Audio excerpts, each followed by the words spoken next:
Welcome to the West Energy podcast, powering your career. The energy transition plays a crucial role in Australia and the world's future, and the success of this shift hinges on the people driving it. This podcast will interview a diverse group of energy leaders to provide valuable perspectives on career development, leadership, navigating the energy transition, and discussing strategies to manage mental health and wellness in a high-pressure industry. I'm your host, David Smith, the founding partner and director of West Energy and West Recruitment. With over 20 years of recruitment experience and a team that specialises in recruitment across the whole energy supply chain, we're really excited to bring you this series. Welcome to the West Energy podcast, powering your career with David Smith. Stoked to have Jack Curtis from Neara join me today. Jack, thanks for coming in. Thanks very much for having me, David. To kick things off, Jack, can you tell our listeners who Jack Curtis is in your own words? Sure. So had a background in enterprise everything for a long time. From an early age, I liked the idea of doing things that involved external engagement. Always liked talking, always liked being around people. And I guess that's kind of been a key vein in most of my professional career. Just love the game of engaging with a broad spectrum of stakeholders and helping solve complex problems with a lot of different people. Nice. If you don't mind me asking a little bit on the personal basis, what's Jack Curtis do of a weekend? What are you all about? So I have a few kids. Okay. So there's a lot of time occupied in going to sporting events, which I actually really enjoy. We really like doing activities outside. So one of the reasons that I moved back from overseas where I spent some time was really the Sydney lifestyle. I am a sad Sydney zealot, almost to the point of being a little bit too jingoistic about it these days. So anything that involves the beach, that involves kicking a ball or outdoor activity is pretty much how we spend our time. Nice. So I've got three other ice-breaking questions to really get to know Jack before we sort of get into all the work stuff. Yeah, sure. When you're at school, what did you want to do? So from a young age, as I was kind of alluding to, I always liked the art of persuasion, of making an argument, the sound of my own voice, which unfortunately I haven't grown out of as much as I would have liked to. And so I really did have a view from a young age that a career where that could be a feature of it was something that I thought would be appealing. That naturally led to ideas around advocacy, specifically in the context of maybe wanting to be a barrister one day. I used to debate and do public speaking. And so had a pretty clear idea of the kinds of things I enjoyed, which, I've come to believe are pretty important about what one does in a career context, and really kind of set that trajectory fairly early on. It didn't come to fruition for reasons we can get into, but that was really kind of how I thought about, a future career without really knowing exactly how that might transpire. If you could have dinner with anyone, past or present, who would it be and why? Who would it be? It's a bit of a lazy answer, but I think I would choose Barack Obama. I like people who have had to do far more complicated things than I've had to do in geopolitical context, which is an area I'm really fascinated by. So it's not a particularly creative answer, but it's probably the genuine answer. Yeah, love it. Third, what's one thing most people don't know about you? That I'm actually not an extrovert. Okay. So a lot of my personality characteristics map to extroversion. Yeah. My enjoyment of engagement. But if you look at the, true definition of an extrovert, which is just generally draws energy from being around people all the time or a lot of the time, I'm actually very happy in my own company. I like going to the movies by myself if ever there's an opportunity to do that. I'm pretty happy to have dinner by myself. Yeah. So I think that's one of the things that surprises people, that I'm actually not a definitional extrovert. Yeah. And we'll definitely get to this around the mental health and wellness place. But if Jack was going to be doing his one time, Jack has a Saturday afternoon to himself. Is it a movie? Is that the go-to? No, it'd probably be some kind of ball sport with the kids and then going for a surf by myself and then having dinner with my wife. Nice. That's pretty much a perfect day. Sounds like a good afternoon and evening. So far on this podcast, I've chatted to a diverse group. We've had an accountant, a lawyer, a football player, a farmer, a marketer, 2 engineers and a technologist who have all become executives within the energy industry. So careers have started in all sorts of different ways. Now, your career began in law working for Allens in Sydney and then moved over to New York with Cravath, Swain and Moore, if I got that right. What initially drew you to law and how has that foundation helped you in your broader career? Yeah, sure. So as I touched on before, really thought that a path into law was the right stepping stone to advocacy. So that was always kind of in the mental model. During law school, focused on most of the subjects that lean towards that. When I started at Allen's, deliberately chose litigation, for the obvious reasons. And then at that time, and that's probably still the case, they used to rotate graduates through 2 different practice groups. And at the end of my year in litigation, I was extremely emphatic that I didn't want to move anywhere else, and told the managing partner that, and he didn't have any respect for that, nor should he have. And he essentially said, no, you have to do it. And I'm going to introduce you to a partner in corporate that you'll really, just get along with, enjoy working with. Anyway, that partner turned out to be a fantastic mentor. We're still great friends today. And that was, I guess, the sliding doors moment away from potentially becoming an advocate. Yeah. And so I actually found out that I really enjoyed the corporate side of law. That led to the opportunity to move to New York. And then it really started to compound then towards a realization that I really love the way that companies work, how they operate, the kind of life cycle nature to them, all the different pillars that contribute to a company achieving something from whatever starting point they're at. And then the kind of rest was history after that. But I think what I really enjoyed from my time in law was that I think it teaches a very lateral way of thinking, a way of thinking about problems that aren't necessarily domain specific. I wasn't the greatest student. I wasn't, particularly good at studying. I didn't enjoy it that much, but I love the generalized kind of, discipline it teaches around how to work back from a problem and think about it in a very practical, lateral way, and then find the right solution. Yeah. So you then made the pivot into investment banking with Goldman Sachs before joining First Solar, one of your clients where you spent over a decade. Now, some of these figures I'm about to mention are huge in a short period of time. But what prompted that shift? And can you run us through that journey and any of the biggest lessons learned from helping scale a solar business that grew to $20 billion market cap across 30 countries, where you personally managed a $1.1 billion P&L by yourself?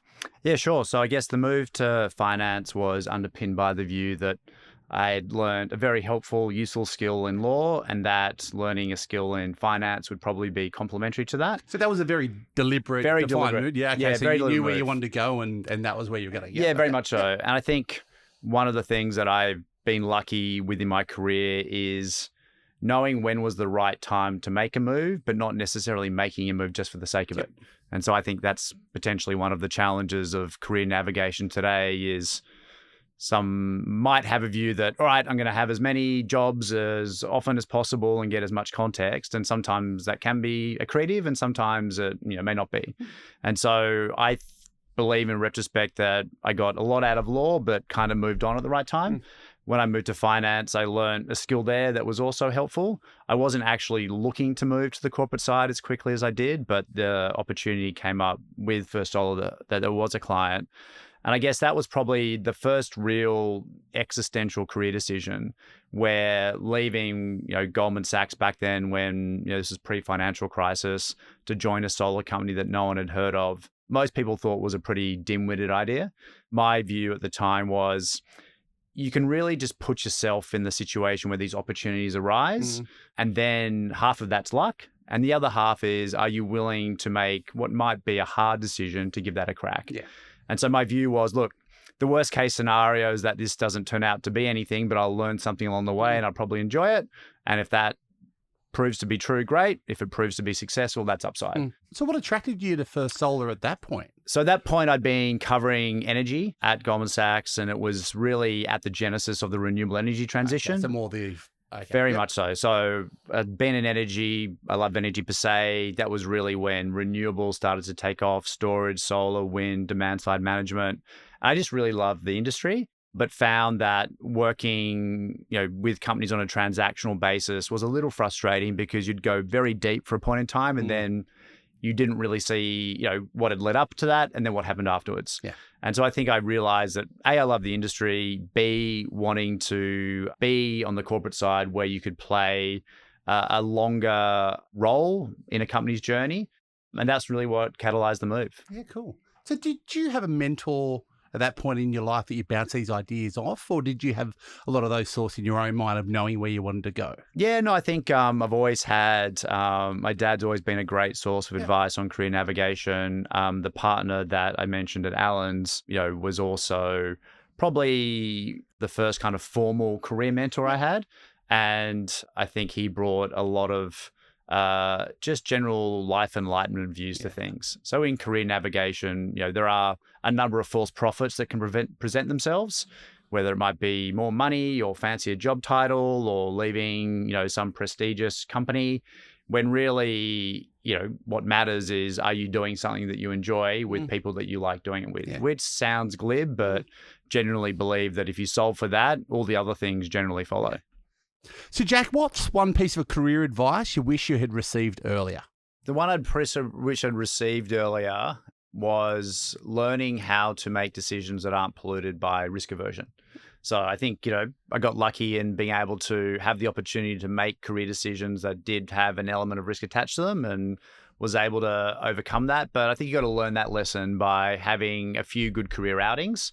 I think the other one is, and again, this is an easy one to say, but a hard thing to do, is imposter syndrome is very real. In your first, second, third, I think it was by my fourth job, I stopped having imposter syndrome. But I think if you can tell someone that, if you enjoy it, you work hard, it's probably going to be fine from day one. Yeah. And so learning that lesson earlier would have been very beneficial. Going a little bit off topic here, but how often would you assess where your career is up to at that point? Probably a little bit different these days, but through this podcast, I've heard people that you have to stay in your career for 4 or 5 years. There's other people that you should look at it for every 12, 18, 24 months. Yeah. What's your thoughts? Like, how do you and how often do you assess where your career is going and up to? Yeah, it's a good question. I'm not sure there's a one-size-fits-all model, but I think you at least need to be deliberate about doing it. Yep. So a lot of people, not a lot of people, but I think there are people that have fallen into career inertia and doing something that they don't mind and they keep doing better at it and the things that come with that.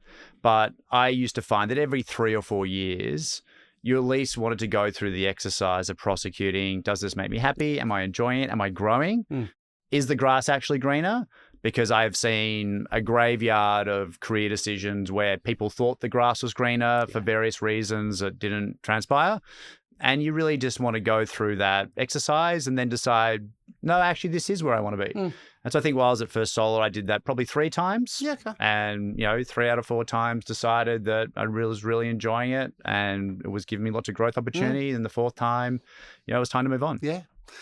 So I mentioned earlier, 20 billion market cap, 30 countries, $1.1 billion. What were the biggest lessons you learned across that period of your career in being involved in the business scaling at such pace? Yeah, I think, wow, what were the lessons? Lots. So when we started, we were pretty much in one country. Yep. And we made a lot of mistakes in going into new countries and developing the model that's scalable because every country has its cultural, corporate idiosyncrasies. And so, just being able to determine what are the things that are agnostic and what are the things that are specific. And so one of the lessons we learned was that you want to hire locally, but you want to seed it with people that you trust and know. And so it was almost a perfect correlation that the markets we went into, where we just hired local people and didn't, pair them with folks from the mothership, never went well or took far longer to go well. I think the other thing is being able to treat, even if you're at a large company, which First Solar was relatively, treating every new market or business opportunity or product line or segment as with the discipline that you're starting it from scratch.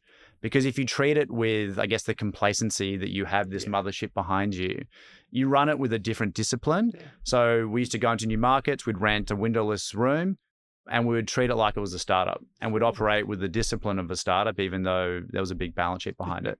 And I think that's one of the things that's, kind of helped when I actually moved to a startup was that even if, regardless of the scale or size of the company you work at, if you're given a new product to launch, a new business line to run, if you can treat it with like the ruthless discipline of, ground zero, day zero, financial, operating, commercial discipline, it'll generally give it a better chance of success. Awesome. So that's the perfect lead into my next question. So you're a founder and chief commercial officer of Neara, one of the most exciting software companies in the energy space.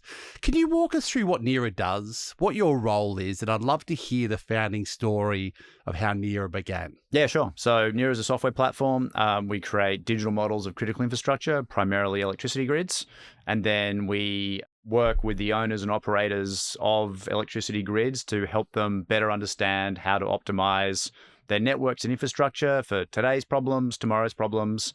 So we do things like how to optimize designing and constructing new transmission lines, through to how do you identify when and how you should repair, replace assets in a more cost-efficient way, to simulating what's going to happen with climate change and extreme weather events and helping prepare and respond to those better. So really kind of full asset life cycle. As you know well, David, the energy transition has a lot of challenges inherent to it. I think that there isn't always a sufficient empathy for the owners of networks because they're really having to build the plane while flying it. Yeah. Like no one likes it when the energy goes down, but they're also trying to evolve, the grid into a future state that can accommodate electric vehicles and a very different energy mix. So that's what we do. There's three of us that essentially, oversee the running of the company. I focus on the commercial, operational, financial side. My other co-founders, Dan, who's the original founder, he CEO, but engineering kind of. He doesn't like the word genius, but that's unfortunately what it is. And then Karam, who runs the product side of the business. So the founding story was quite an odd one, in that often, investors ask companies like ours, like, what was the reason why the company came to existence? And usually, like, I saw this big problem and we wanted to solve it and we knew we could. Where really what the story was is that Dan's wife, is and was a power line designer and was complaining about the software she was using to design power lines.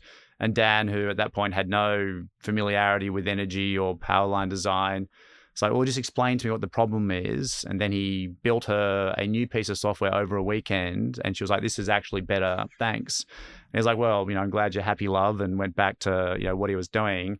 And then it ended up getting organic pickup by actually Essential Energy, Wow. who were our original customer, took a punt on us when, didn't really deserve it from a company size point of view. And that was the point at which, Dan decided to turn into a proper company, and the rest was history, I guess. Wow. Yeah. You talk about those sliding door moments. I just love it. Man. Like those sort of things. Like if he wasn't sitting there at that point in time, probably hearing his wife being frustrated with the tech she was using at the time. Totally. It's one of my favorite things actually to think about, like career sliding doors moments. And that one is like one of the better ones. Yeah. Oh, just through this podcast, I love hearing those stories. And that one's one of the best ones in terms of just, we might not be here or we'll all be here, but maybe they're different. They're in a different context than where we are at the moment. Maybe exactly talking right. about transmission or solar or something else. Exactly right. So you're 5 years young or 5 years old in the Neara journey, obviously huge growth. What's been the most exciting and challenging parts of building a business from the ground up, especially as you've expanded into major international markets like the US and you go head to head with giants like GE? It's really what I enjoy and got to do it at First Solar, albeit in a different scale context, is just building businesses. So understanding the people side of it, being very disciplined about what is the right strategy at a point in time. One of the things that can be a potential challenge when you take on external capital is trying to do too many things too quickly or assuming that you can throw money at something and that will make it happen faster.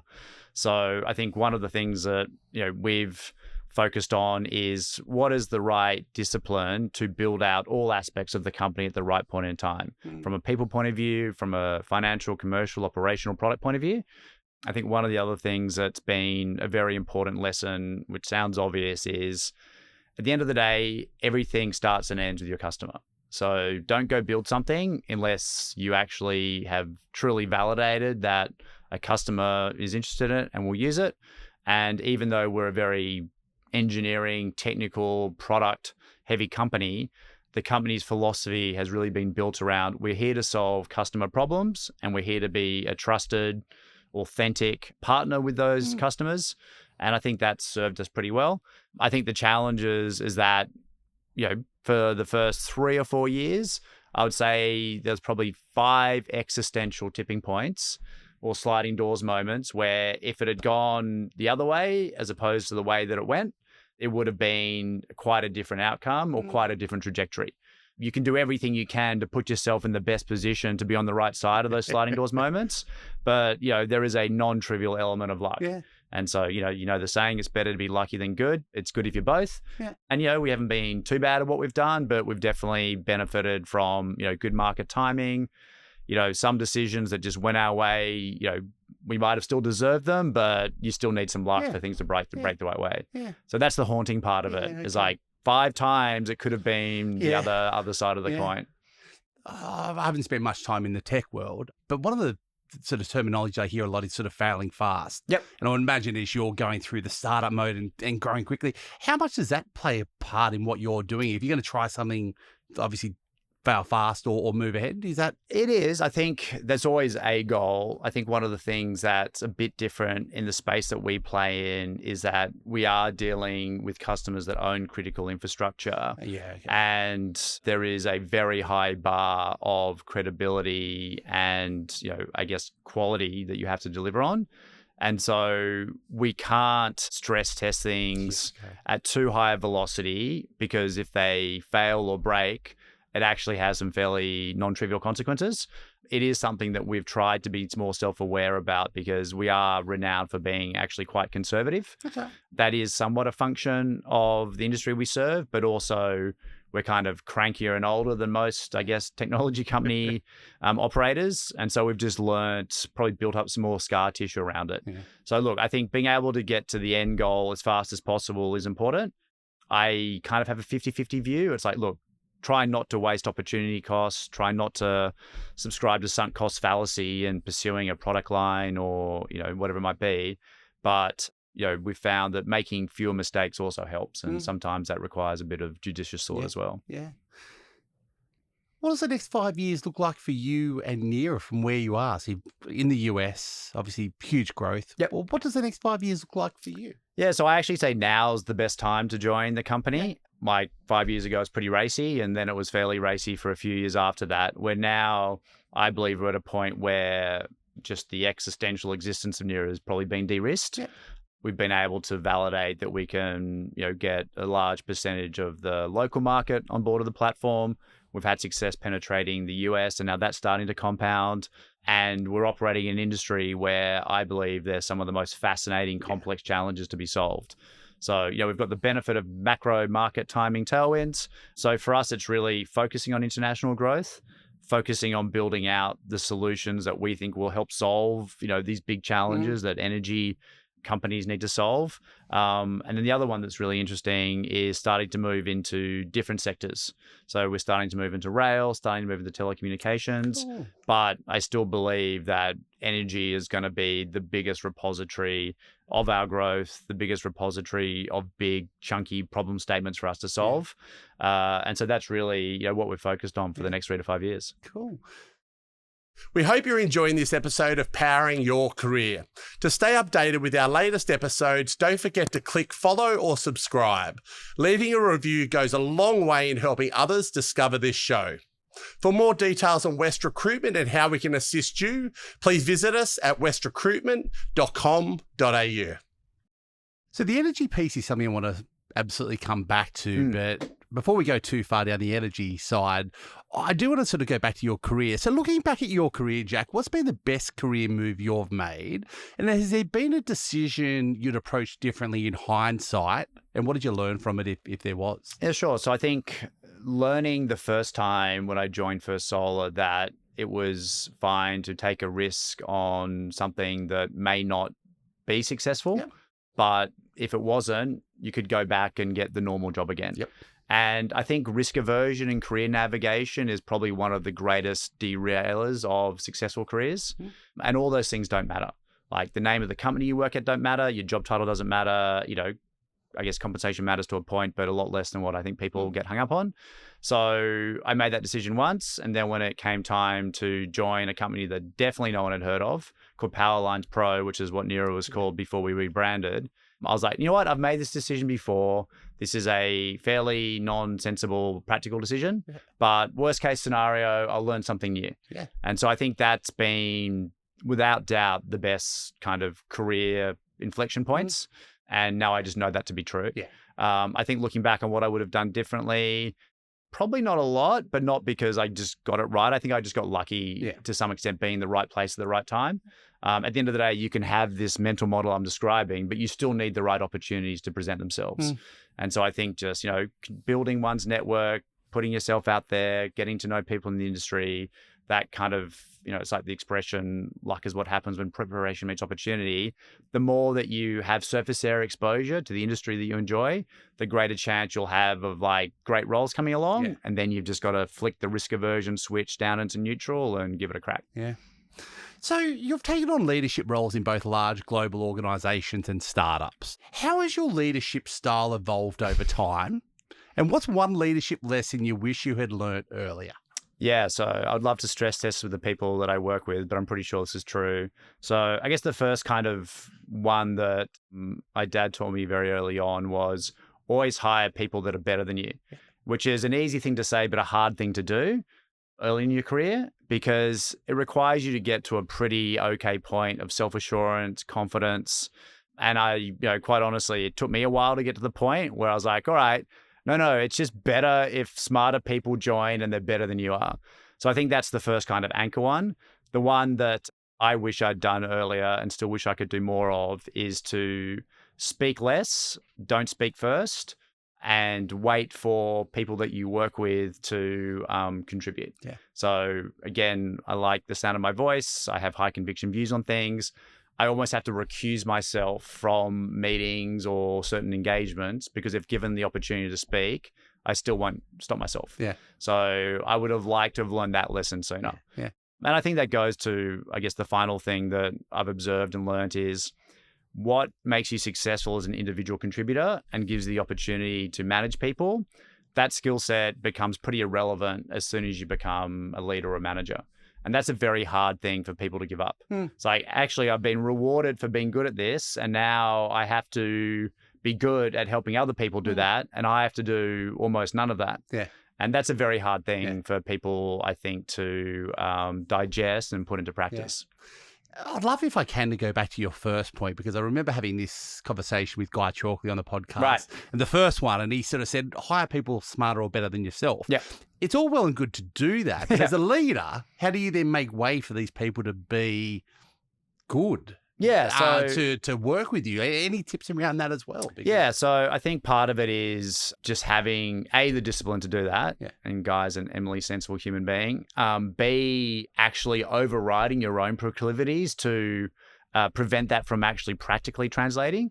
So, I genuinely believe this to be a true thing, and I am personally very comfortable with doing it, but you all have entrenched behaviors. So it's like, all right, I want to give these people the opportunity. They are as good, if not better than I am. It's in everyone's interest. How do I make sure I create the airspace for that? So for me, it actually has to be as tactical as like, I am not going to that meeting. Yep. I'm not going to that call. No, you do that. And I'm not going to be there because otherwise I'm going to pollute it. So just knowing your own proclivities. And then I think, to some extent, it's also about, here's what I know and have learned. Like, here it is, all of it. Like, people that hoard information or hoard kind of skill sets or expertise, that's a total false economy.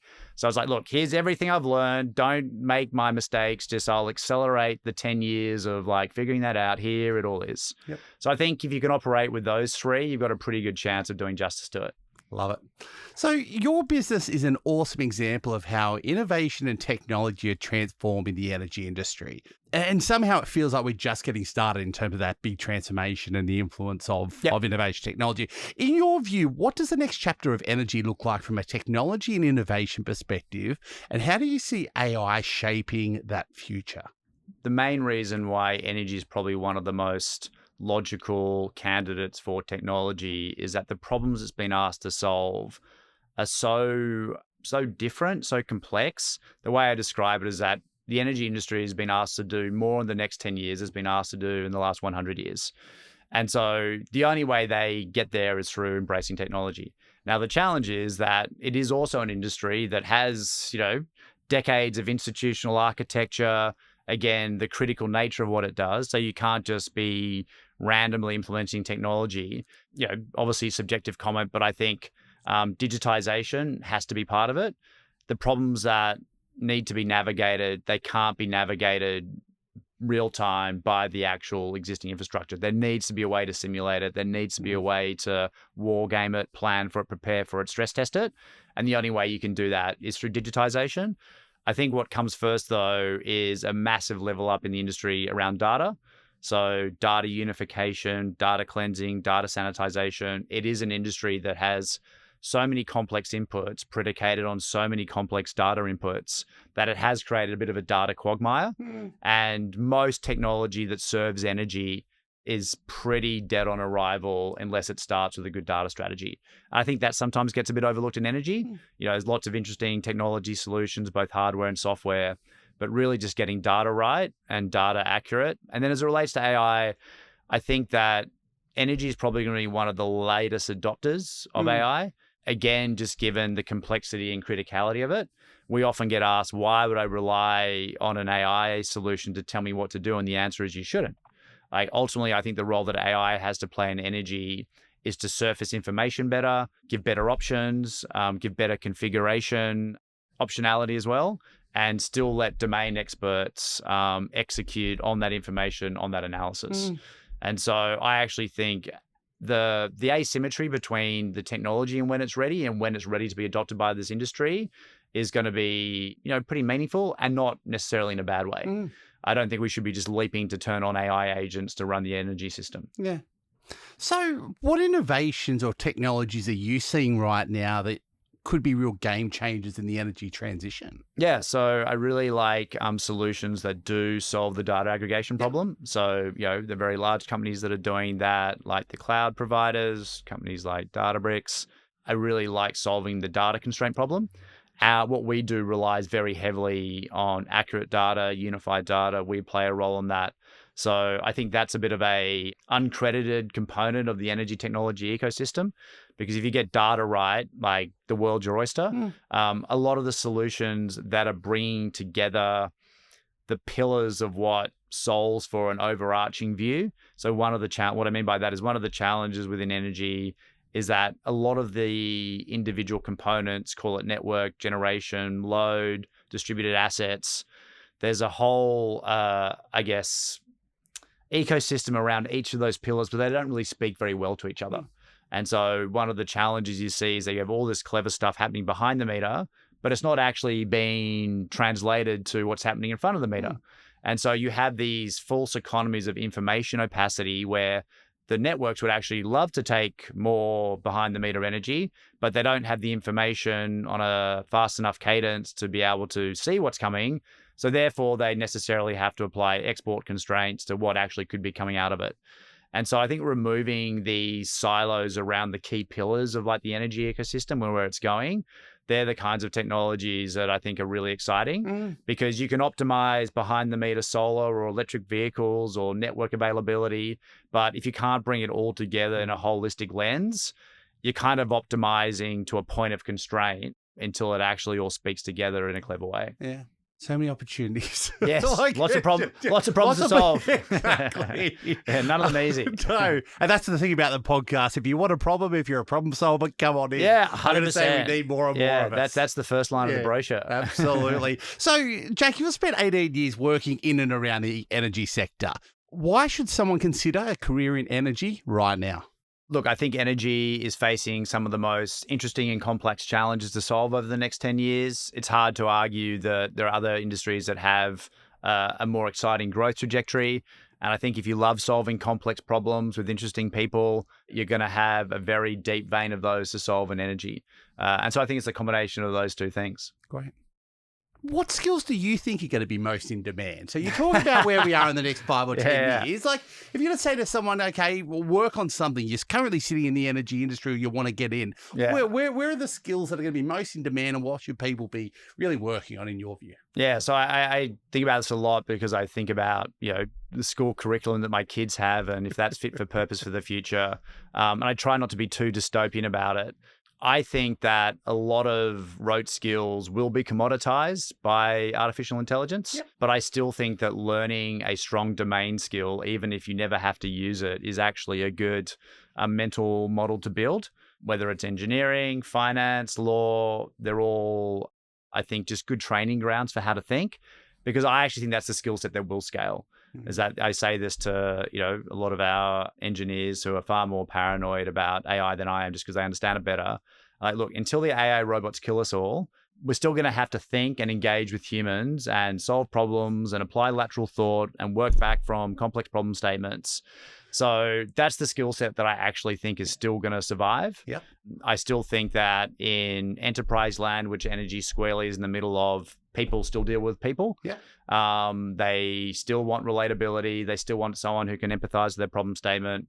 So I think like the game and art of stakeholder engagement, understanding what matters to someone. Again, you don't have to be an extrovert to build that muscle either. So I think it's a combination of those two things. And yes, there will be domain proficiency, but I do think it is quite realistic that a lot of that is going to be not fully commoditized, but largely automated by artificial intelligence. Yeah, absolutely. So as we've been saying, the Australian energy transition, or transformation as some people prefer to call it, is well and truly underway, but there are still some major challenges ahead for us. What's one thing Australia absolutely needs to get right to ensure a successful energy transition? Sure. So on the back of, recent election result, what I think is a very sound policy platform that now has a lot of certainty behind it, I think what it really needs to get right is the execution toolkit. A lot has been invested in certain execution arms, which I think have a role to play, but I don't think those in and of themselves will get us there. And so I think, as an industry, as government, both states and federal, really need to look at what we're trying to achieve and what time frame. Do we have the right tools to get there? The answer is almost certainly no.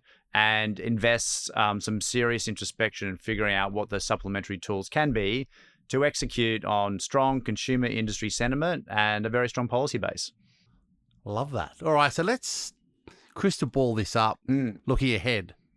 Where do you think we are going to be there in 5 or 10 years? And if you talk about sort of what we need to do, and hopefully we get the policy, hopefully we get that all aligned, you get your crystal ball out in 5 or 10 years' time. What does it look like? And are there trends or shifts that particularly excite you, or on the flip side, concern you? Yep. So I think what is most encouraging is that every major player in the energy transition in Australia, I think, generally wants to do it. Yep. So, I was speaking to someone anecdotally the other day who owns a big coal-fired plant, and it's very clear that he would like to do something different with that coal-fired plant. But I think the positive thing is that the sentiment is genuine, even those that are evolving from the old world to the new world. So I think that's the first positive sign. I think the challenge is going to be around the regulatory constraints that enable what's going to require very different configuration of energy mix, how energy data signals are sent and received, economic signals that are sent to consumers, taking the ownership of energy out of the hands of an industrial few and putting it more into the consumer or prosumer base. So I think it's going to be very hard for the regulatory structures to keep pace with that. And then I think the other thing that concerns me is that despite having good policy, good certainty, good sentiment, big kind of, macro support from both industry and consumers, I just don't think we have enough diversity in the execution roadmap right now. And I think it does require a pretty strong soul-searching view from everyone involved, whether it's government or industry, to be like, all right, do we have the tools to get there? Sentiment and policy is not enough. Are we on track? The answer is almost certainly no. All right, let's invest in trying to diversify that toolkit and identify some of the supplementary methodologies of getting us there. A lot to do. So much to do.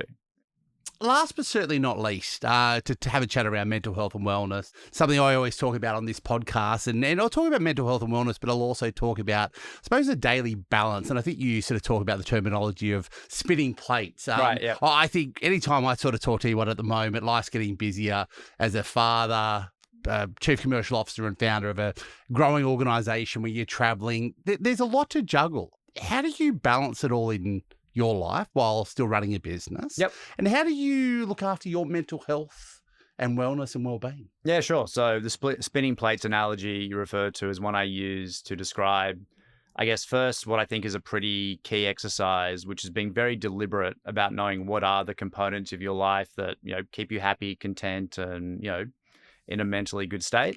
So they're the plates.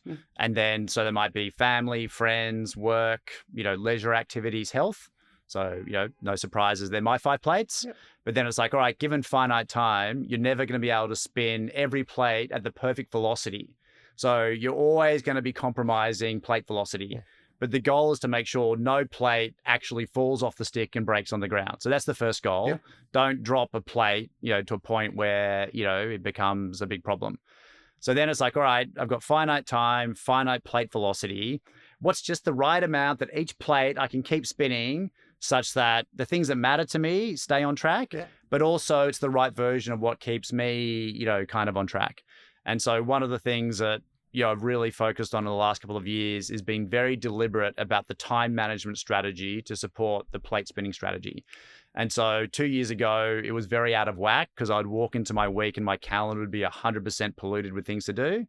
And so it required a very deliberate exercise in like, all right, I actually need to have the 20% of that taken out so I can go for a surf or can go for the dinner or can kick the ball with the kids. Because what you realize is that you think that you're moving the work plate forward, but you're actually not. The plate's actually becoming more wobbly because the other plates are being compromised. Yeah. And you're actually better at work when you get to go for the surf and get to go for the dinner. And I think, a lot of people, myself included, can fall into the inertia of like, all right, this is just the plate because this is the plate that, really matters right now. And ironically, by ignoring the other plate spinning, you're actually compromising the plate that you think you're pursuing. But it requires 2 things: a very deliberate personal prosecution of what matters to you. And again, not falling into false prophets of things that don't matter in life, at least in my view. But then secondly, being really ruthless about the time architecture to do it. Yeah. Because no one has enough time. There are too many things to do. So what is the best balance in any given week? Sometimes it might be more of a work week. Sometimes it might be more of a have a hit of tennis week. So it's just about being deliberate about it and thoughtful about it and recognizing that you're probably not going to achieve a lot more from spinning the plate from 90% to 100% as you are spinning the plate from 50% to 60%. Yeah. Putting that lens into what you do as a leader at Neara, how do you manage that or help your staff spin the plate? So obviously, I suppose you talking about it would help, but... Yeah, no, you're right, mate. But probably not as good at it as I should be. Okay. I'm still a fairly intense individual and, the 3 of us are pretty intense and, working at a startup's fairly intense. So I think sometimes we might, or at least I might not be doing a great job of exhibiting the behavior as overtly as I am practicing kind of more covertly. Yep. And so I guess I am extremely supportive about, remember a guy that used to work with me, he's still very fond of, I bumped him to the surf at 11 a.m. on a Wednesday once, and he had this extremely sheepish look on his face. I was like, hey, I'm so glad you're going for a surf because the surf's great. Yeah. And like, you're judged on the output you deliver. So I think I am good at like, look, I don't care. You do the thing, go pick up your kid, go for your surf. You're going to be judged by the output you deliver. Yeah. And, I do try to share life lessons that I've learned, when people have their first kid. It's like, look, just remember that these things still matter. You're going to love that kid, but like this still matters. Like, don't just, declare a failed state on the rest of your life. So I do try to share the lessons I've learned, but I probably could do a better job of like balancing the intensity of working with me with, the practice that I apply day to day. Yeah. I don't think any of us ever get it all 100% right, but no, I don't think so. Ongoing challenge, isn't it? I think if you think that's the case, you're probably a narcissist. Exactly. Jack, that's the end of the podcast. Oh, thanks for having me, David. I got to say, time goes quickly when you're having fun and having conversation like this. So thank you so much for being part of this. I thoroughly enjoyed it. Yeah, as my marketing team always says, if you like the podcast, please like, subscribe, tell your friends, share it with your friends and or family or colleagues. Jack, thank you once again. Thanks for having me. Cheers. Thanks for listening to this episode of Powering Your Career with David Smith. Join me next time as we talk to energy leaders to provide you valuable perspectives on career development, leadership, navigating the energy transition, and strategies for managing mental health and wellness in a high-pressure industry. If you are enjoying this series, please click follow or subscribe for further episodes. And leaving a review or a comment helps others find this podcast. Also, if our team can assist you with any recruitment requirements or you are keen to discuss your career journey, please reach out to West Energy or West Recruitment at westrecruitment.com.au. Thanks.